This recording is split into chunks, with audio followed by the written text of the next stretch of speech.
Shakespeare will suggest that often the things men say they want in a girl are actually not what they can live with in a girl. And oftentimes in love, the things we say are most important to us are actually not as important to us. We kind of come to decide that. Many seniors have often said, in fact, that quite frankly for them, they started to change their view of relationships as they got older. When they were younger, everything was about physical appearance. Dude, I am not going to be with somebody that looks like that. Ain't no way. But by the time they got to be seniors, they started to realize this thing about relationships, that compatibility trumped appearances.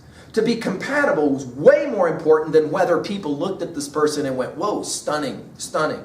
Of course, we think about Beauty and the Beast, don't we? Let's jump to 3A. We think immediately about texts like Beauty and the Beast that raise the question of what really is beauty?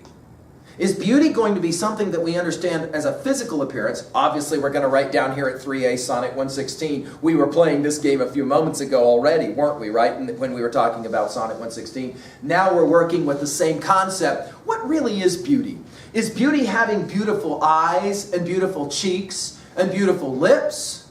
Or is it rather some kind of inner glow? He says, rare beyond false compare. In other words, I don't need to have a supermodel. I need someone with whom I can call my own. Rare in that regards. A pal, we might say. A real friend. Is it better to have that? Let's jump now to, obviously, the questions of 3B. In your estimation, what's more important? As you kind of look back on the history of your relationships, would you qualify those relationships as being predominantly founded on the need for appearances, or rather on the need for compatibility? In other words, when you look at that rubric, that, if we can speak it in this way, calculus about relationships, what is it that comes to mind first for you? Is it the issues of appearance? I definitely need to have somebody that's just stunningly, it's got to be, in my book, it's got to be somebody I look at and just go, whoa. Or is it rather about relationships that are based on compatibility, friendship, trust? You'll remember, back to 3A, Hamlet will say to Ophelia that the problem with beautiful women is guys can't trust them. Of course, the irony of that is that, again, remember who wrote Hamlet. We're reading him now in Sonnet 130. That is Shakespeare, right?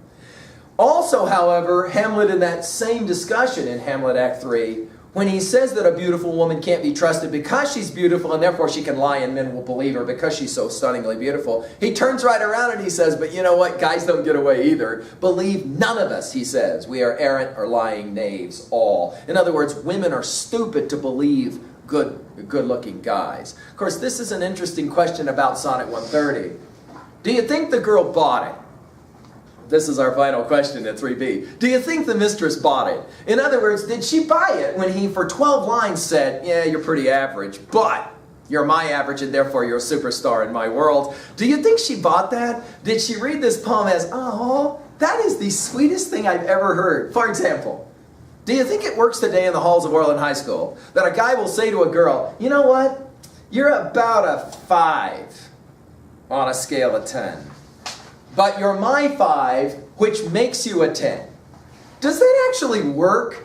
Or does it just come off as, okay. When you said you're a 5, that just did it right there for me.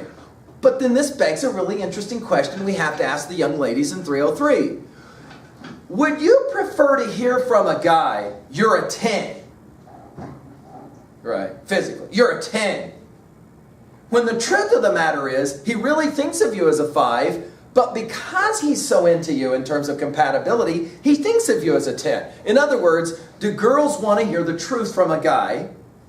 Or do they rather want to hear the flattery that says, you're the most beautiful girl I've ever seen? Which, of course, for the guy, is not actually true, but he'll say it because he doesn't want to insult the would-be girl. Now that's an interesting question. I'll let you kind of think about that one at 3B as well. Well, there you go. An introduction to the Sonnets of Shakespeare. Obviously, you can go read all 154 of them on your own. I hope that you do. Thank you.